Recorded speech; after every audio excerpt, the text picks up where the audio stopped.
The 20th of December, Rabbi Furst, Parsha Hashavua with Rashi Vayeshev. Okay, very good. Thank you, Lou. As you mentioned, Rabbi Shmuel Percy, she was talking about the Yerushalayim care of Zoom. This Erev Shabbos, Parshas Vayeshev, Shana Tavshin Pei Hey. Okay, before I start, any particular questions or points on the Parsha that one would like to discuss? Otherwise, I'll just jump into what we need to discuss over here. Well, yeah, this Parsha has a lot of challenges for me. Um, we have all these midrashim that tell us how great the brothers in Yosef were. We know how great Yaakov was. And yet, when we see how they're acting, they don't. It doesn't seem to be consistent with that picture. They seem to be vindictive and petty and nasty people. Not at all. The brothers had, the pasuk tells us clearly the brothers were very concerned, and they had rights to be rightfully concerned that Yosef was a usurper here. He was taking liberties that weren't available to him, and it was very serious concern to them. They were talking about the future of Klal Yisrael and the way the Klal Yisrael would be led and guided. So Yosef, the Rashi brings down, Yosef was also not so uh, positive in his reports about the brothers. So, but in general, as a general answer to your question is, we really have to understand that the greatness of the Avos, and we're talking about the brothers, the Shiftei Kah, that doesn't mean that they have absolute perfection. They're completely two different concepts. This is something that many people, especially in our times, have been led to believe erroneously that that greatness has to have a aspect of perfection to it. It's true, obviously, the more perfect a person is, there's no doubt the more commendable and the more we should try and emulate such people. The perfection is a tremendous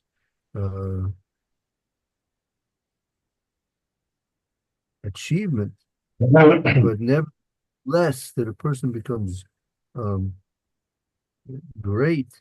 So the greatness of a person is one aspect of his life, and his perfection is another aspect of his life. And sometimes you have great people who are less than perfect, and you have some people who are perfect and less than great. And it's no contradiction. You have many people that are perfect. You have many tzaddikim that are not known. They are not known. They never will be known, and yet they are perfect in many ways. But they didn't achieve greatness in a public way, or even a private way, perhaps. And one of the aspects of being a true tzaddik is that a person is interested only in serving Kadosh Baruch Hu. He understands and believes clearly with absolute faith that Kadosh Baruch Hu sees him, observes him. He's with him in all his thoughts and all his words that he speaks and all his actions, all his deeds. And that's enough for the person. He doesn't have to impress anybody. He doesn't have to try and make himself into a public figure. Person wants to be a public figure. You can almost rest assured that he has ulterior motives. We'll see in next week's Parsha, Yosef, right, of the most unlikely choice of leading the pinnacle of civilization time, the Yosef, a Nar, who was young, an Eved, he was a slave, he was a criminal, he was an Ivri, he was a Jew, a stranger, right? And nevertheless, when Hashem wanted to make him great, right, Hashem brought him out of the jail and he stood before Pharaoh. We'll see that in the beginning of next week's Parsha. So the greatness of a person, his achievements are one aspect of his life, and then the perfection of his life is another aspect. And we see that Yosef is criticized perhaps even more than the brothers. There might be even more criticisms of Yosef than the brothers. And that doesn't take away from the Yosef's greatness. Yosef is known as Yosef Tzaddik, right? In spite of the fact that Chazal Chazal make mention of many things. Rashi also makes many points that can be taken as criticism. We're supposed to learn because of the imperfections of the great people we have in our history. We learn from their imperfections, right? They give us a model both for perfection, and they give us a model for greatness, and they also give us a greatness for correction, and where they are less than perfect or less than great. For example, it's the Rashi, because the Rashi at the beginning of the Parsha, Rashi says, the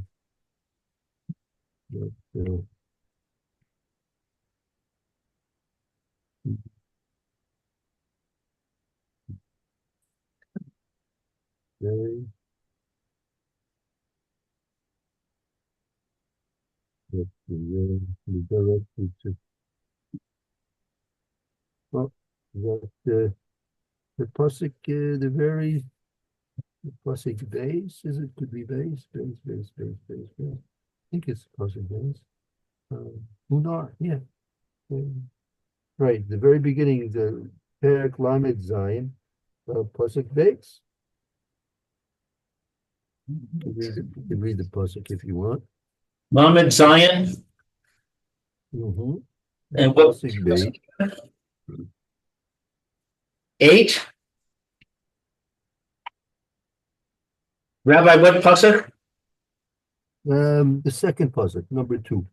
Number 2. Lamed Zion 2. Eila Toldos Yaakov. Yes, that's right. Yosef ben Sheva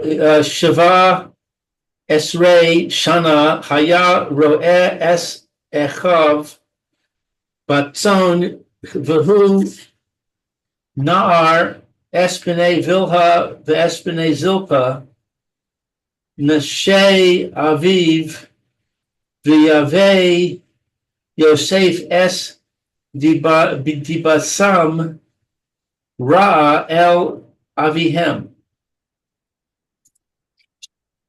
So Rashi says, look at Rashi. Who nar? He's a nar. Why does the Torah go out of its way to say he's a nar? A nar is not the very becoming name to be given to somebody. Right. I'm trying to find it. Let's see.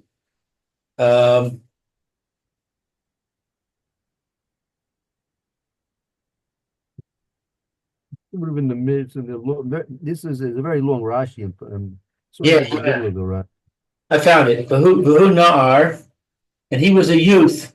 Vaya Oseh Maaseh Narus. This implies that he would do things associated with youth. Misakein bisaro. He would fix his hair. Mi mash be'enav. And he would groom his eyes. Kidei sheyeh nireh yafeh. So he would look attractive. So, so very good. So we'll leave that for a moment. We're going to now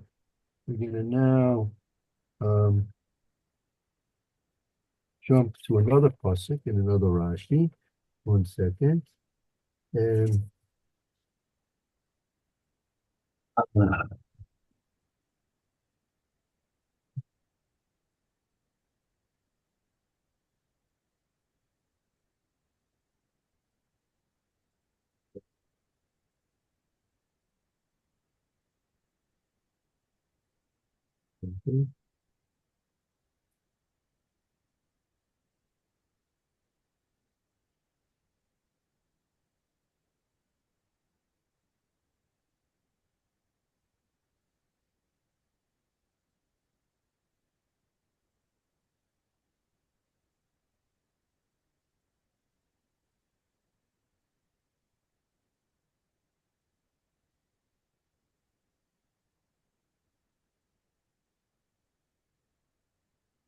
okay, so right. So go to Perek Lamed Tes, Perek Lamed Tes.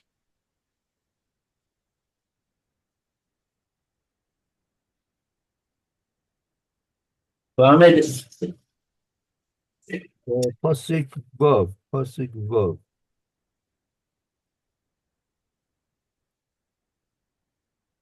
Pasuk Vov. He left all that he had in Joseph's custody, and he did not know anything that was with him except for the bread he ate. Now Joseph was handsome of form and handsome of appearance.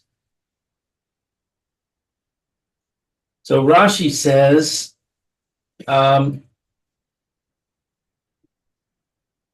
he did not know anything Yeah, go ahead. Yeah. that was with him. He did not concern himself with anything that he had trusted to Yosef, except for the bread. This is his wife. But scripture speaks with a chaste expression. Now Yosef was handsome of form. Once Yosef saw himself ruling, i.e., in a position of authority, he began to eat and drink and curl his hair. The Holy One, blessed be he, said, "Your father is mourning, and you curl your hair? I will provoke the bear against you." Immediately thereupon, his master's wife cast her eyes, etc. So you see here, you see that Yosef himself, he was called a tzaddik, Yosef a tzaddik. You see, nevertheless, that there's some criticizing about him, right? And so we see that just because a person may be great, he may be a tzaddik, that doesn't mean that he's absolutely perfect, right? That unfortunately, we live under the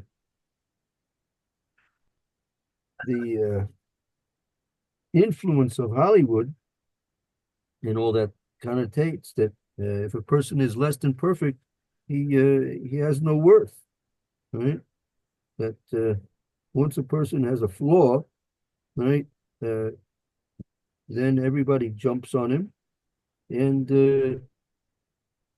they feel that it's open hunting season because a person has a flaw. Not true.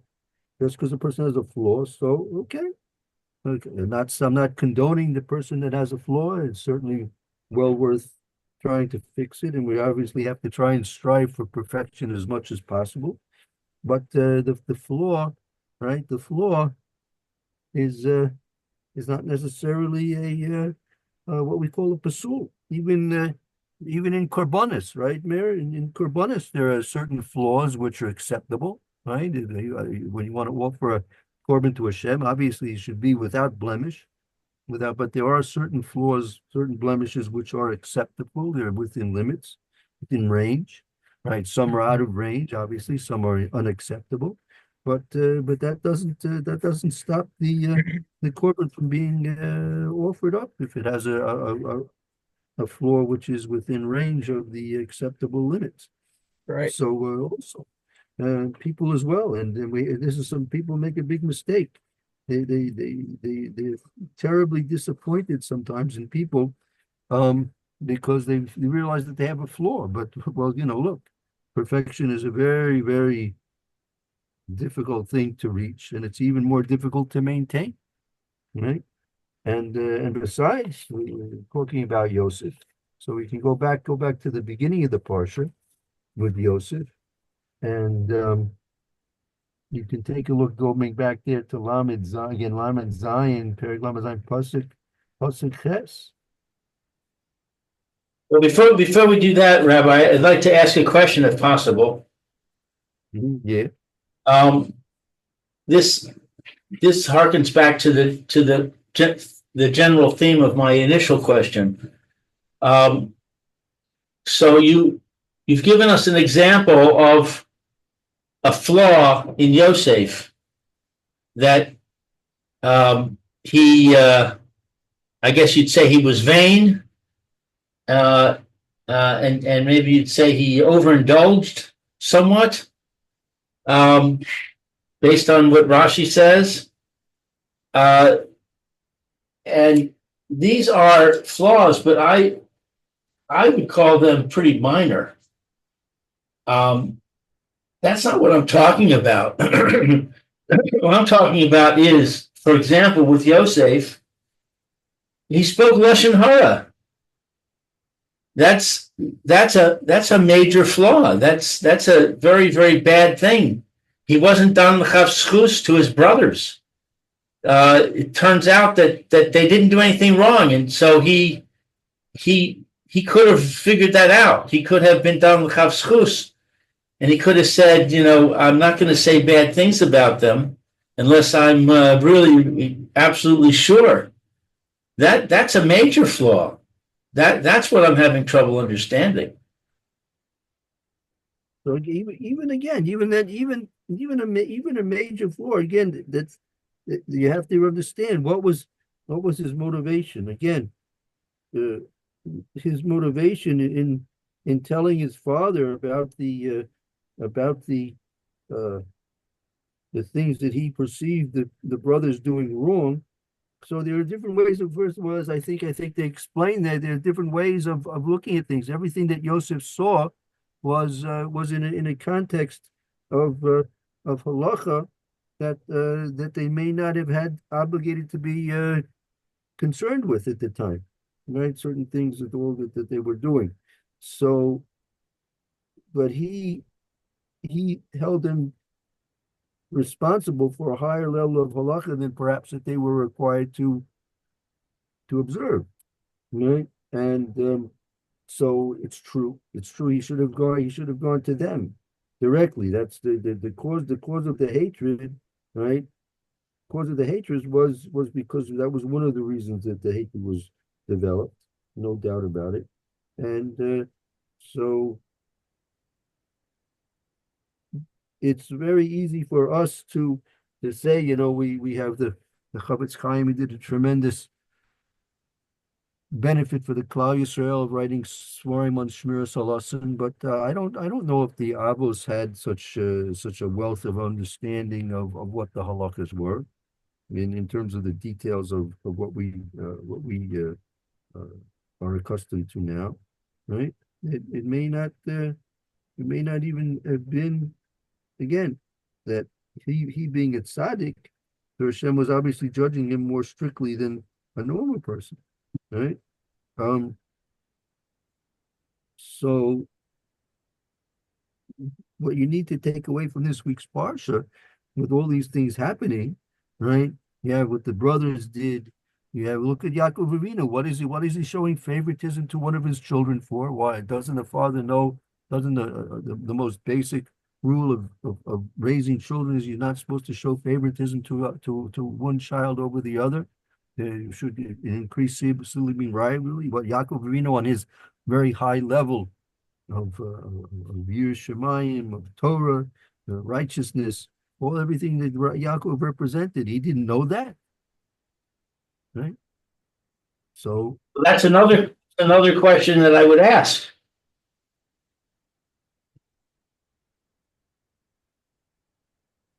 that what?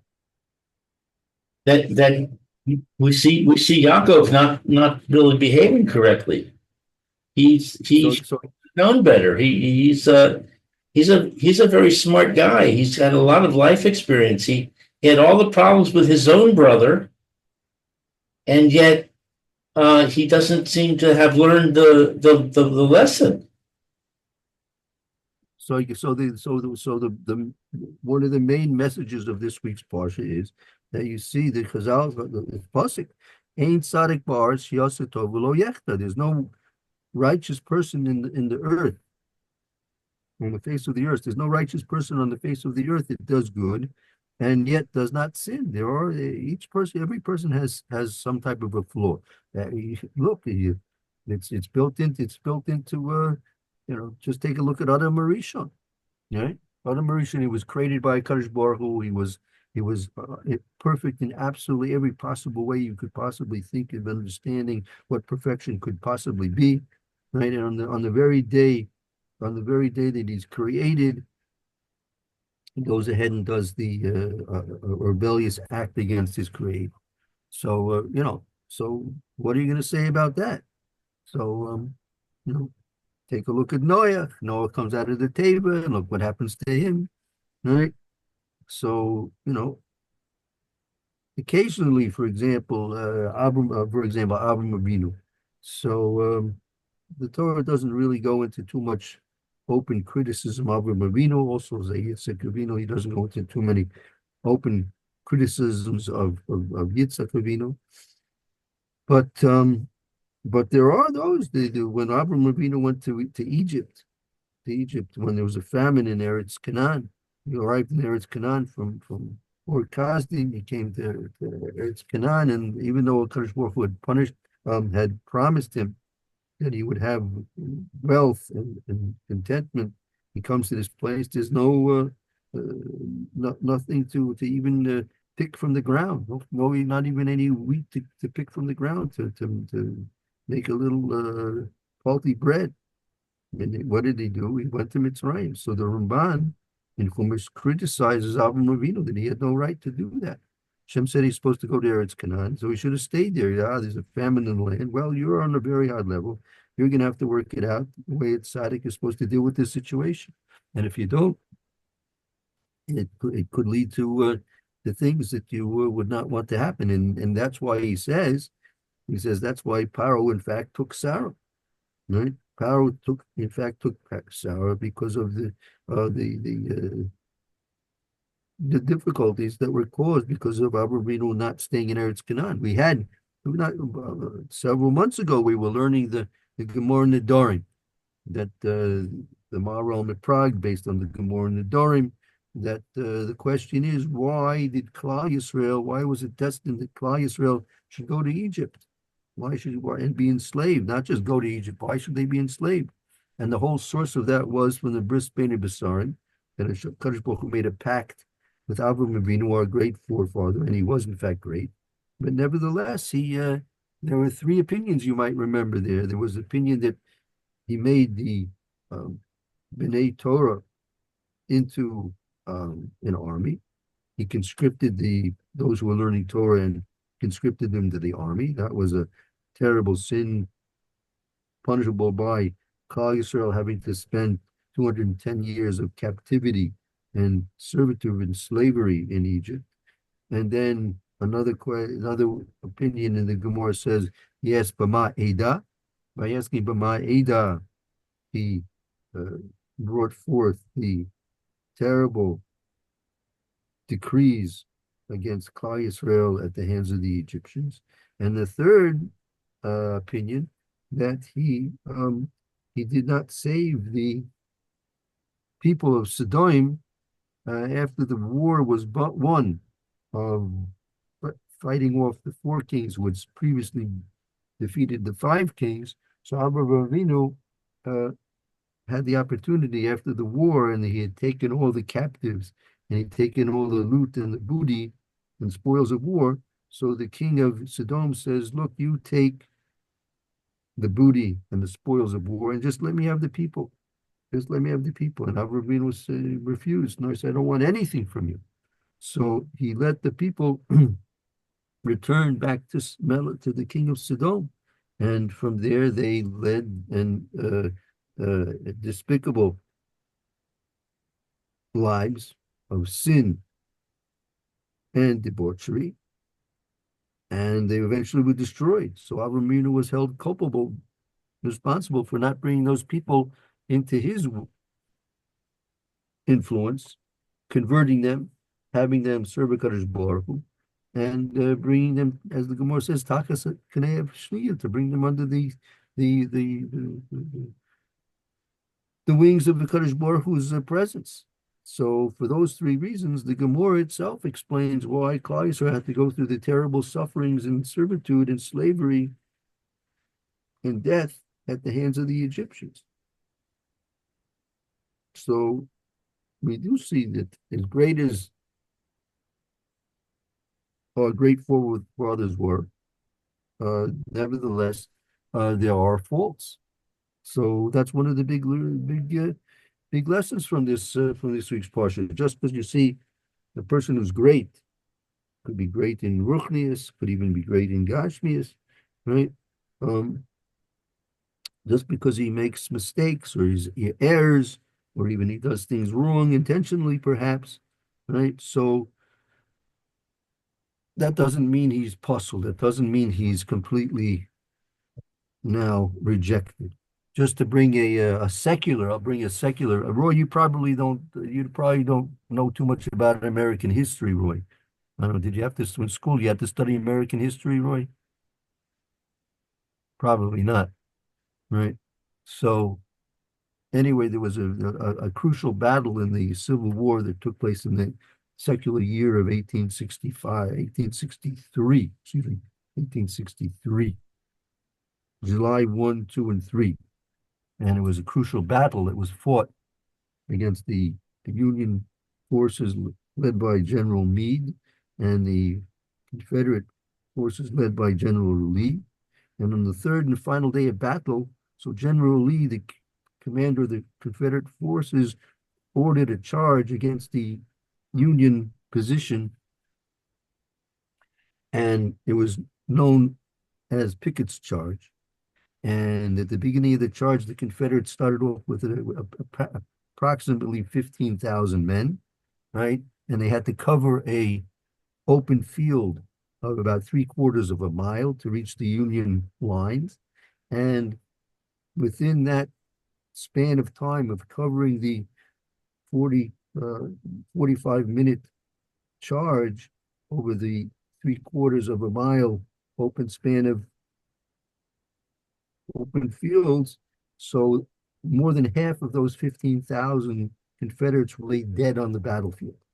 And the Union forces rejected the charge of Pickett, and the battle was turned, and General Lee and his Confederate forces lost the battle.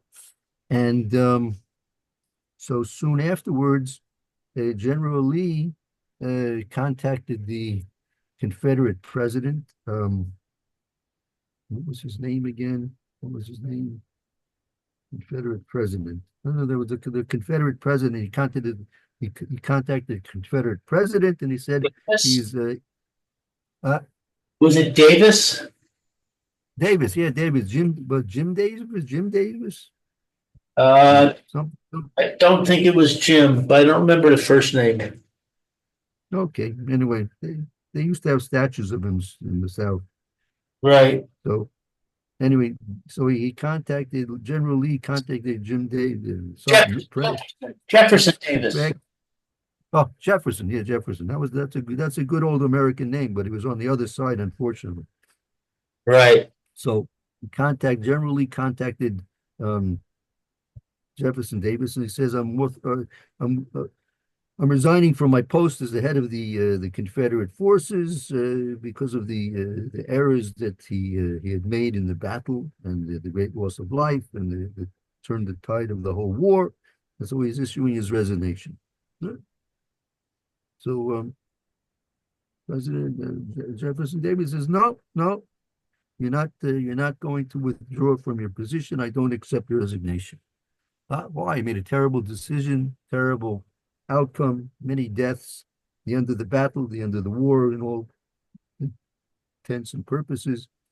No, he didn't accept his resignation, and he remained the general of the Union, the Confederate forces to the very losing day. So um, the Havdil, like you see that again, people make errors, people make mistakes, people do things wrong, willingly, unwillingly, but that doesn't necessarily mean that they lose their greatness. They may lose their perfection, but they still maintain their greatness.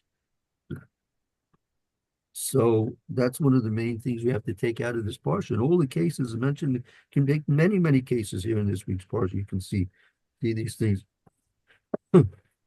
taking place.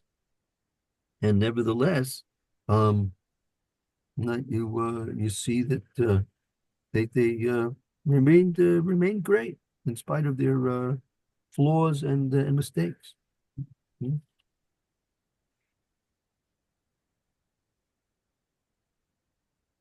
Ruvain, for example, Ruvain. Take a look at the pasuk over here. Um, pasuk, um, pasuk, and again in chapter Lamed Zion, pasuk Chaf Beis.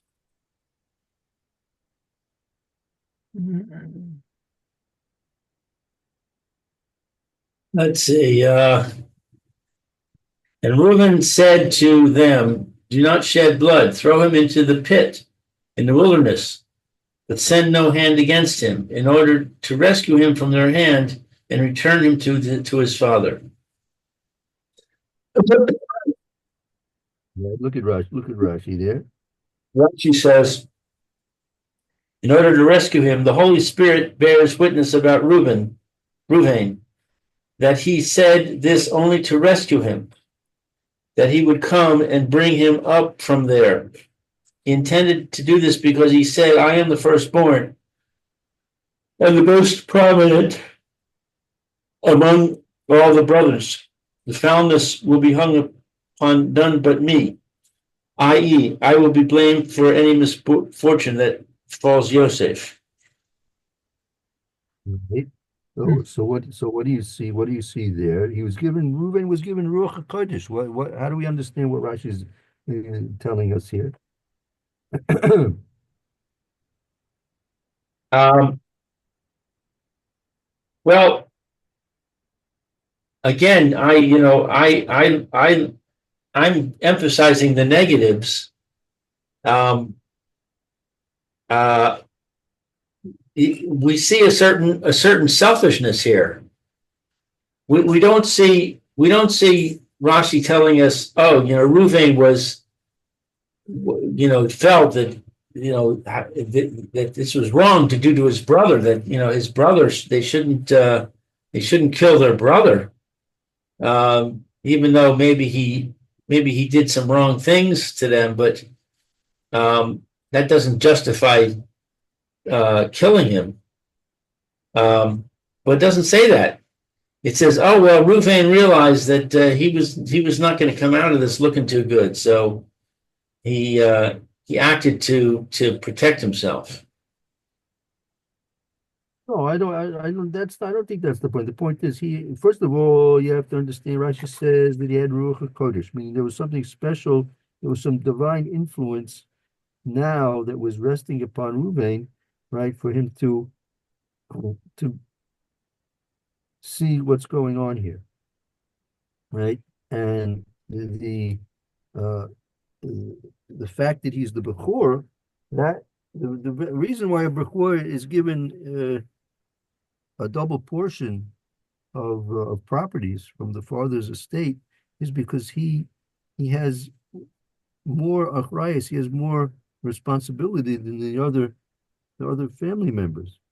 And Reuven understood this, but yet there was an element of Ruach HaKodesh involved here, which which the Rashi's giving us an insight for. Now, he tells us that the Torah tells us that what was his intention? His intention was to return return Yosef to his father, right?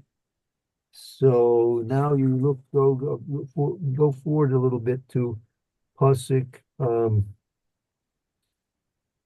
Pasuk Chavtes, Pasuk 29. Baptes.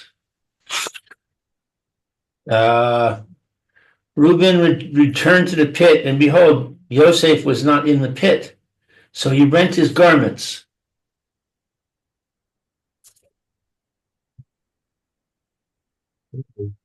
That look at look at Rashi there. Rashi says Reuben returned. He was not there at Joseph's selling, for his day had come to go and serve his father. Alternatively, he had been busy with his sackcloth and with his fasting for having rearranged his father's couches.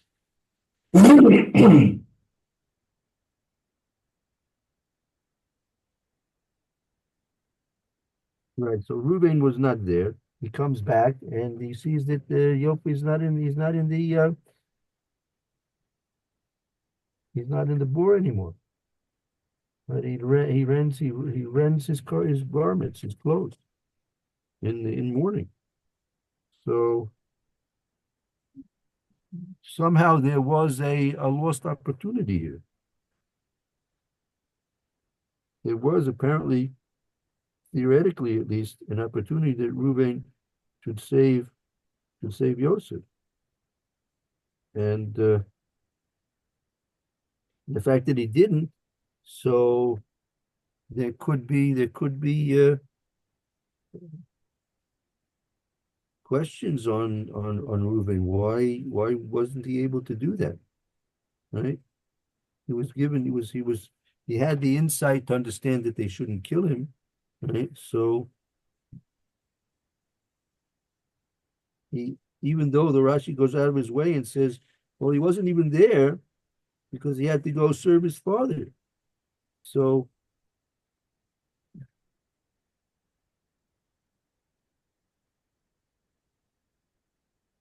another case of imperfection, right? Reuben had tremendous greatness, tremendous love for his brother Yosef, a tremendous sense of understanding what was needed to be done over here, in spite of the fact that everyone else was condemning Yosef, in fact, to death. Reuben was able to speak and to offer alternatives, but yet, in terms of actually having it happen, so there was a somewhat of a failure here. So you're right. This parsha, maybe more than many parshas is a parsha of failures, right? But Exactly. as but as Rashi points out, as Rashi points out, um, that yeah, where's the Rashi? Mm,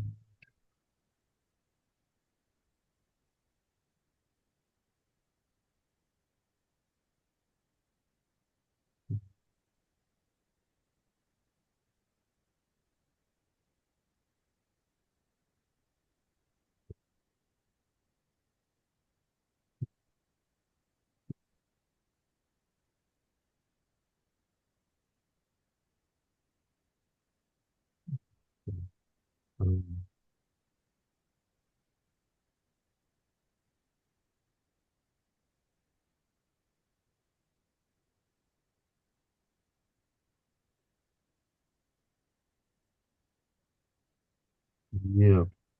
Rashi, if I'm not mistaken, trying to find it, Rashi says that really all these failures, all these seemingly failures were in fact going to eventually bring about the Geula from Mitzrayim, meaning there had to be ways of everyone and everything having and things occurring that Klal Yisrael would go down to Eretz Mitzrayim, and Hashem would take them out, and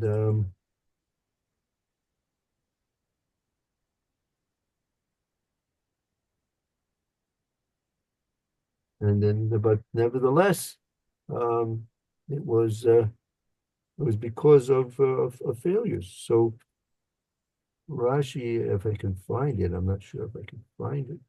Um,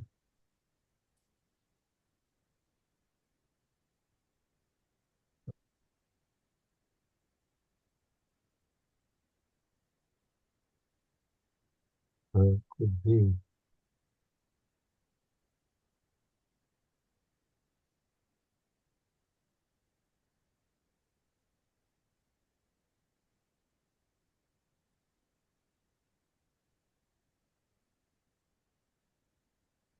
Um,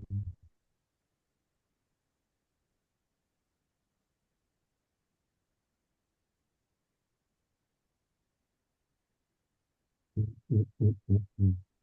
Um, yeah, it could be. One second, I'm trying to find where that Rashi is, but Rashi basically says that in spite of all these things happening here, right? Nevertheless, Kadosh Baruch was laying the foundations for the redemption from Mitzrayim and from the building of the base of Migdash and Malchus base David. Now, all these things were being laid by Kadosh Baruch Hu, being prepared by Kadosh Baruch Hu, in spite of all these or apparently great failures. So, so that's a big lesson for us, that we may think that according to what we see, all these things seem to be failures, right? But um, in spite of the fact that may even be actual failures, doesn't mean that the eventual will of a Kadosh Baruch Hu will not be fulfilled. In all cases, the will of a Kadosh Baruch Hu is going to be fulfilled, whether or not the um, errors are going to be made, or whether they won't be made. Um, let's see here. I'm pretty sure. I'm pretty sure. So I can't really find it right now. I will surely be.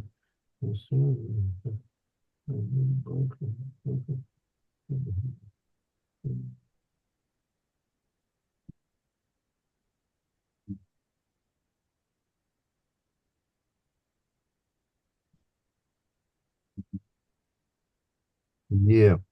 So yeah, so that's the big lesson here. It may be apparently um a, a series of what we would call failures, but again, just because there's a failure doesn't mean that it's pursued. Doesn't mean that it's all it's all it's all finished and done with, right? That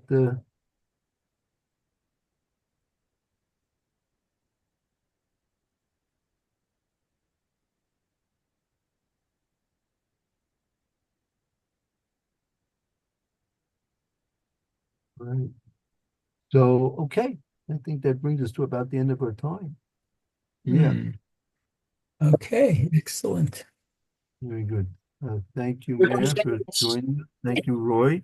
Well, thank you, and you should have a good You Shabbos. have a good Shabbos. Thank you, Lou. Good Okay, Shabbos, Roy. Good everyone, Shalom. Shabbos. Shabbos. everyone should have a good Shabbos. May a good Amen. Shabbos precede a good week.